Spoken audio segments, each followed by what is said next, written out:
Hi, gorgeous Taurus. How are you, my friends? Welcome here to your December 2017 reading. I am really excited to be talking about December. This is a big December. December tends to be a big month, but we do have this big Saturn changeover, and we do have a pretty intense full moon. And along with that, we have this new moon that's happening in the same sign as the sign that Saturn has been in, so Sagittarius, for so long. And so we have a new moon in Sagittarius, and the next day Saturn is leaving Sagittarius to go into Capricorn. So we're having these shifts going on. Before I get started, my lovely, beautiful Tauruses, my favorite Taurus, one of my favorite Tauruses of all time, Pink Loon, Tiffany at Pink Loon, is doing some amazing stuff. She just reopened her shop with all new stuff. She's always coming up with new beautiful designs and beautiful natural stones and crystals. Just amazing work. So please go check her out. I'm going to leave her website and the promo code for 15% off in the description box. As always, she values you guys. I value you guys. So thank you so much. Now, this month is one of those months where I had my notebook prepped and ready to go, Taurus. And you know, I think for you, December is going to be beautiful, actually. And I think the way that things are shifting around, you're going to be getting a lot of benefit from what's coming up. So that's nice. First off, I'm just going to go through some of the major dates for the astrology, and then while I'm shuffling here. So we have the full moon in Gemini on the 3rd of December. Now this full moon is going to be kind of complex. I'm going to do a full moon video, so keep an eye out for that if you want to know a little bit more about what that's going to look like. But for you, it's going to be in your second house, in what you value, your material world. So your full moons highlight, illuminate, show. So anything that you need to kind of shift around in your space and your valuables, maybe just looking at your budget, your money, your finances, where you want to invest your time and energy and money, as far as the things that are around you. So it's not a super, just take some time. You don't have. The other thing that's going on with that full moon is that we're starting a Mercury retrograde. So, it's going to be a slowdown time as far as spending. Of course, during the holidays, why not, right? Of course, let's have a Mercury retrograde. But, it's a time to just maybe slow down and look at all of that. You don't have to come to conclusions. And then we have the Sag new moon on December 18th, and that new moon is in your 8th house.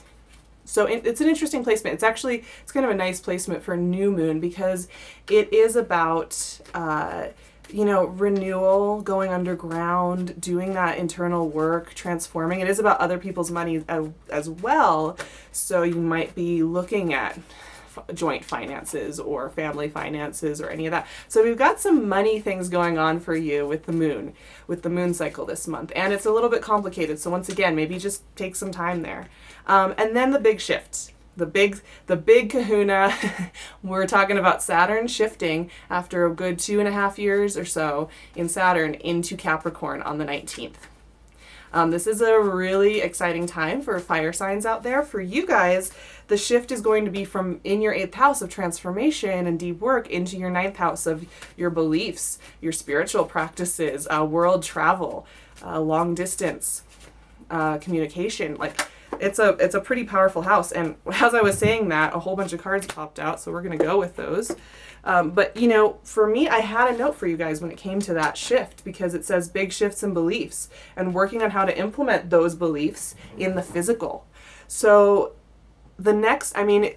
Saturn's going to be in that placement for you, Taurus, far into 2020.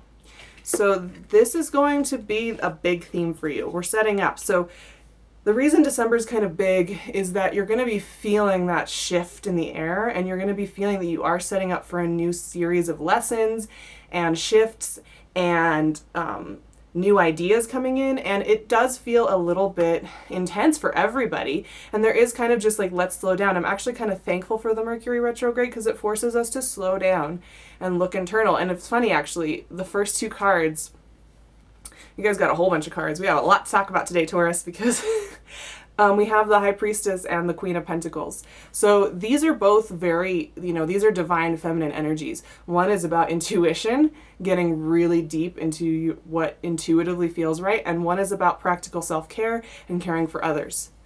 And also caring for your material world once again. So here's that theme that's kind of coming up with the moon cycle for you guys, where we're needing to look intuitively at our resources and what we have around us and what's serving us and what's not when it comes to those things. So you might be finding that you're needing to assess a little bit where you're spending your energy and where you're pushing yourself too hard, or where you're over giving, you guys, because the next card is the Justice card. And justice is about balance. It's about relationship. It's about getting a clear answer about something too. And one thing that I am noticing with that Gemini full moon at the beginning of the month, it's affecting everybody. Very, like I said, I'm going to do a full moon video, so I'll get more into it then. But truth is coming to the surface, kind of like I was talking about in October, but a little different. Like you're getting much more like hard hitting, like this is the way it is kind of truths. But you're just going to want to pause. When I see it here with the High Priestess and the Queen of Pentacles, both of these energies will take a moment before they react. And Taurus, you guys are pretty good at slowing down and looking. So I would just say with this Justice card, you may be getting some clarifying conversations coming in.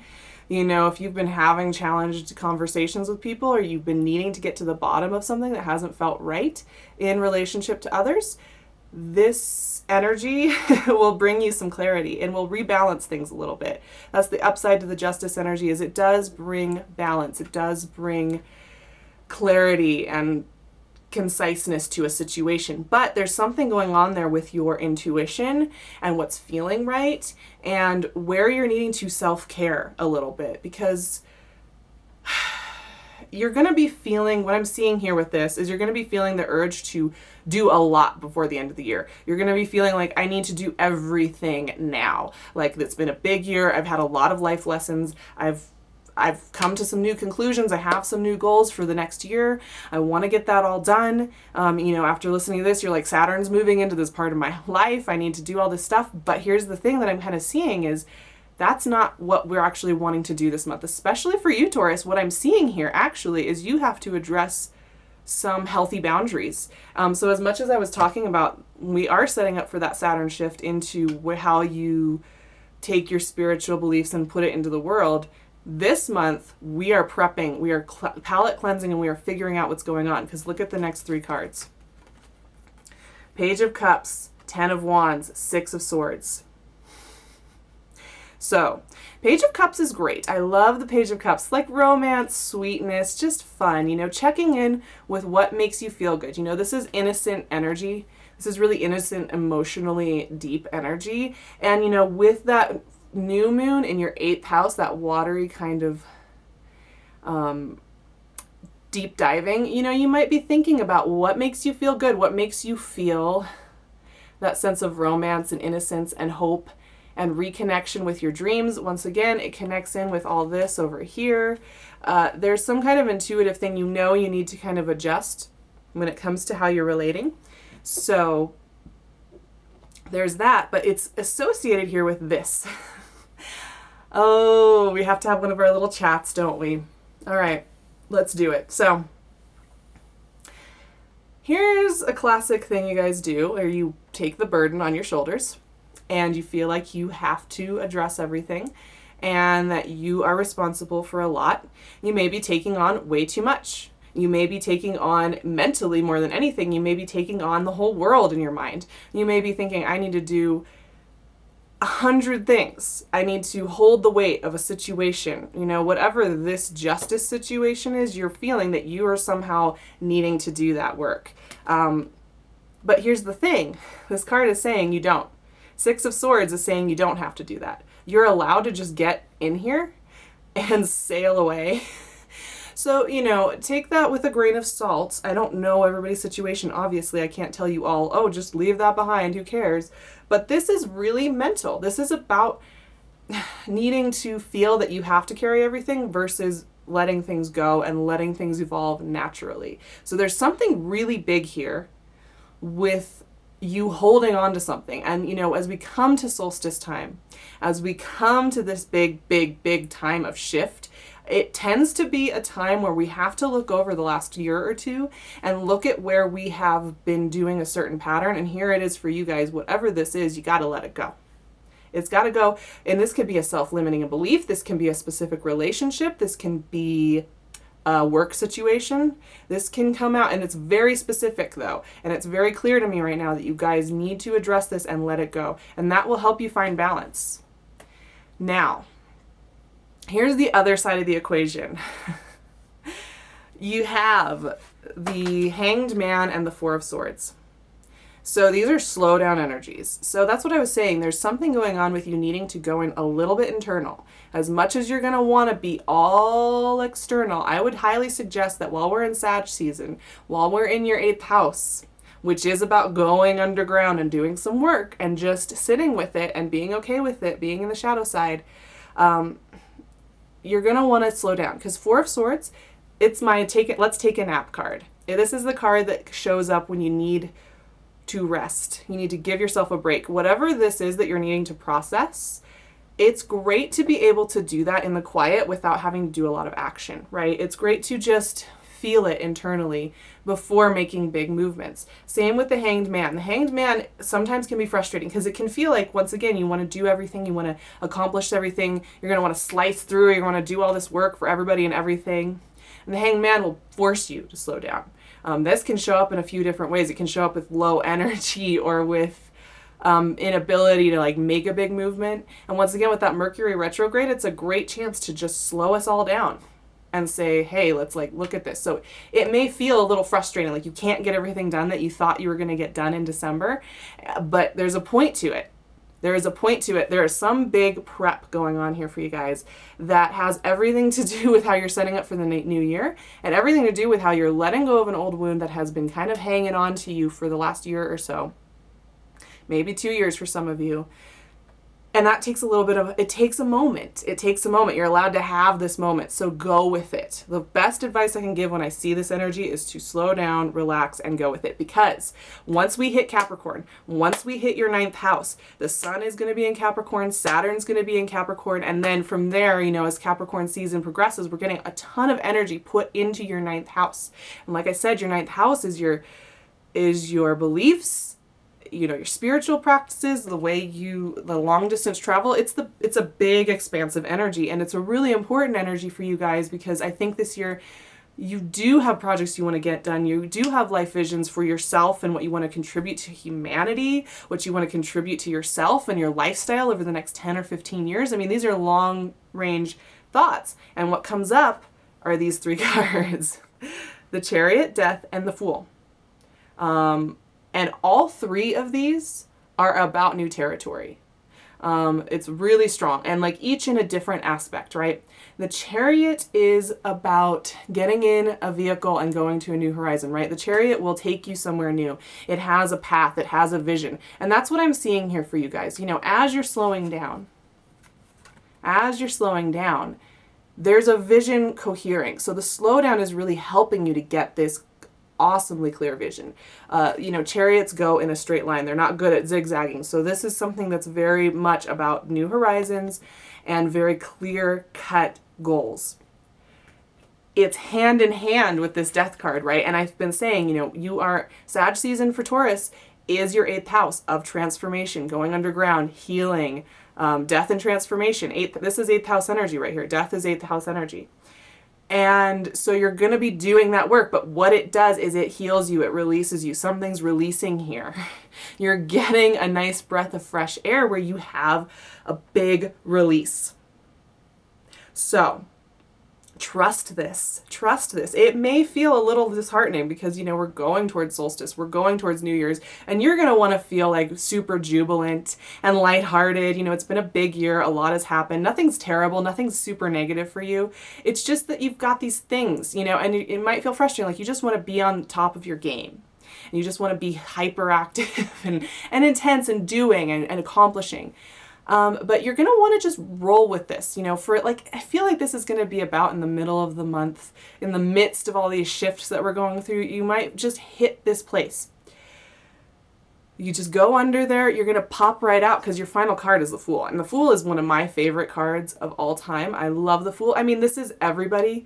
The Major Arcana, the Fool, we are each fools going through the journey of the different aspects of the journey, right? But the Fool is that crisp, clear initiate. You know, the initiate who is willing to try and believe. So, you know, coming out of whatever this is, you know, coming out of this big conversation, coming out of this underground energy that I'm seeing here, is this renewal of belief that you can choose life and you can choose new territory. The Fool will take you somewhere beautiful. Because there's belief, because there's faith, because there's an essence of hope and excitement to the Fool.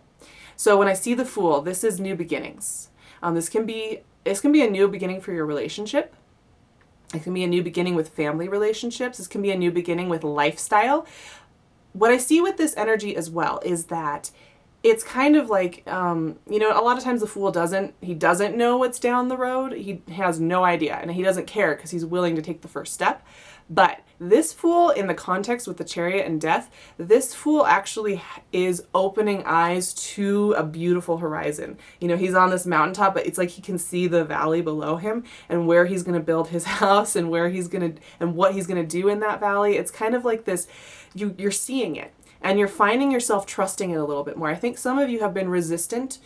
You've had dreams and you've been building them and you've been thinking about them and you've been doing the work and you've been showing up to it. But there's been a little part of you that's been like, I can't believe this yet. I can't believe in it quite yet. I can't quite let myself go all the way in there to be in this beautiful place.